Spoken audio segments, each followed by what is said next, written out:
Have you ever found yourself in a moment of pure panic? Maybe your dog bolted out the front door towards a busy street, or lunged at another dog, barking furiously. In that split second, your heart hammers in your chest, your breath catches, and a wave of adrenaline floods your system. You shout your dog's name, your voice high and tight with fear. Now, picture your dog in that moment. What are they doing? Are they looking back at you, confused and even more agitated? Or are they ignoring you completely, lost in their own whirlwind of stress? What if I told you that in that critical moment, your reaction, your panic, was actually making the situation 100 times worse? What if I told you that the key to a calmer, more responsive dog doesn't lie in more training commands or fancy tools, but right inside of you? Stay with me, because what you're about to learn will fundamentally change the way you see your relationship with your dog forever. It might sound a little out there, but your dog's nervous system is designed to mirror yours. It's a primal survival mechanism. For thousands of years, dogs have lived alongside humans, looking to us for cues about safety and danger. When you're calm and confident, your body language is relaxed, your breathing is steady, and your heart rate is even. Your dog picks up on these subtle signals and their brain registers. Everything is okay. We are safe. This allows their own nervous system to relax, to be in what's called a rest and digest state. In this state, they can think, learn, and respond to you. They are receptive. But when you get stressed, anxious, or frustrated, the opposite happens. Your muscles tense up, your breathing becomes shallow, your heart rate spikes. Your dog, being the exquisitely sensitive creature it is, immediately detects this shift. Their internal alarm bells start ringing. Their leader, their source of security, is telling them there's a threat. Their own nervous system fires up in response, preparing for fight or flight. They aren't trying to be difficult or disobedient. They're biologically wired to match your emotional state. Think of it like emotional Wi-Fi. You are constantly broadcasting a signal, and your dog is always connected, always receiving it. This isn't just a cute idea. It's backed by science. Your emotional state is contagious to your dog. So let's break down the science of what's happening inside both of you during a stressful moment. It all starts with the stress response. When you or your dog perceive a threat, a loud noise, a stranger, another dog, the brain's alarm system, the amygdala, goes off. This triggers the release of stress hormones, the most famous of which is cortisol. Cortisol is often called the stress hormone, and for good reason. It floods the body, preparing it to either fight the threat or run away from it. It increases blood sugar for quick energy, jacks up your heart rate, and shuts down non-essential functions, like digestion and, importantly, rational thought. The part of the brain responsible for problem-solving and learning, the prefrontal cortex, essentially goes offline. When your dog is in this high cortisol state, they can't hear you, can't process your sit or stay command. Their brain is in survival mode, not learning mode. Now, here's where it gets really interesting. Your cortisol levels can directly influence your dog's. Studies have shown a fascinating correlation between the long-term cortisol levels in owners' hair and their dog's fur. This means your chronic day-to-day stress is being absorbed by your dog. But here's the hopeful part. This process also works in reverse. It's a concept called co-regulation. Co-regulation is the ability to soothe and manage our emotional state through our connection with another being. A mother soothes a crying baby by holding it close and humming softly. Her calm nervous system helps the baby's nervous system regulate and calm down. You have this exact same power with your dog. By consciously calming your own body and mind, you send a powerful signal of safety to your dog's brain, helping them come down from that ledge of stress and anxiety. You become their anchor in a stormy sea. It's a biological dance, and you get to be the leader. This brings us to one of the biggest misunderstandings I see among dog owners.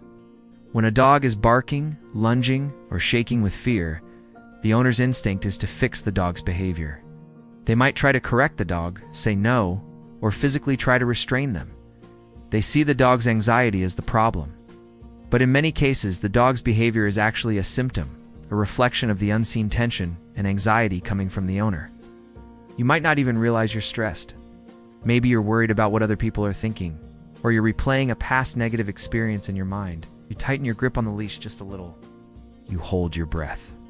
And boom, your dog feels that and reacts. They aren't being bad, they are communicating. They're saying, I feel your stress, and it's making me scared. I don't know what the danger is, but I know it's here, and I need to do something about it. So, we get stuck in a vicious cycle. The dog reacts, the owner gets more stressed, which makes the dog even more reactive, and so on. We believe the problem is our dog's anxiety, when in reality, the starting point for a solution is our own. The focus needs to shift from controlling the dog's behavior to regulating our own emotional state. When we do that, we give our dog the greatest gift we can, a calm and confident leader who they can trust to navigate the world safely. So how do we actually do this? It's one thing to understand the theory, but another to put it into practice, especially in a high-stress moment. I'm going to give you 3 simple, practical strategies you can start using today to become that calm anchor for your dog. First, and this is the most powerful tool you have, is your breath. It sounds almost too simple, but it works on a deep physiological level. When you're stressed, your breathing becomes shallow and rapid. By consciously changing your breathing pattern, you can hack your own nervous system. I want you to practice what's called box breathing. It's simple. You inhale for a count of 4, hold your breath for a count of 4, exhale for a count of 4, and hold the exhale for a count of 4. It's one cycle. Do this 4 or 5 times. You can do this right before a walk, or even during a walk, if you feel yourself getting tense. This one sends a direct message to your brain to switch from the fight or flight response back to a state of calm. Your heart rate will lower, your muscles will relax, and your dog will feel this shift through the leash and in your presence. Second, let's talk about the leash. For many of us, the leash is a wire that transmits our anxiety directly to our dog. When we see a trigger approaching, what do? Choke up on the leash and hold it with a death grip. This tension travels right down to our dog's collar, telling them, get ready. Danger ahead. I want you to start practicing the soft hands technique. Your goal is to keep a loose, J-shaped curve in the leash whenever possible. Instead of gripping it tightly, try to hold it with a relaxed hand. Imagine you're holding a delicate bird.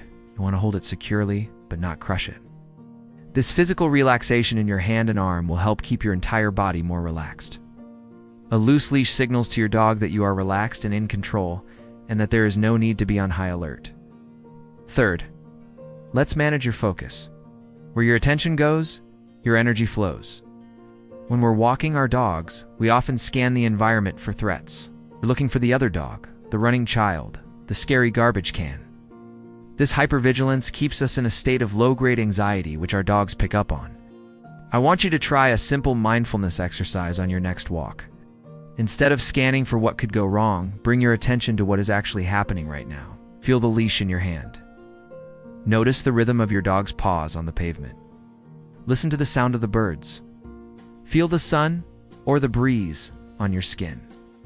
By grounding yourself in the present moment, you stop your mind from spiraling into worry about the future.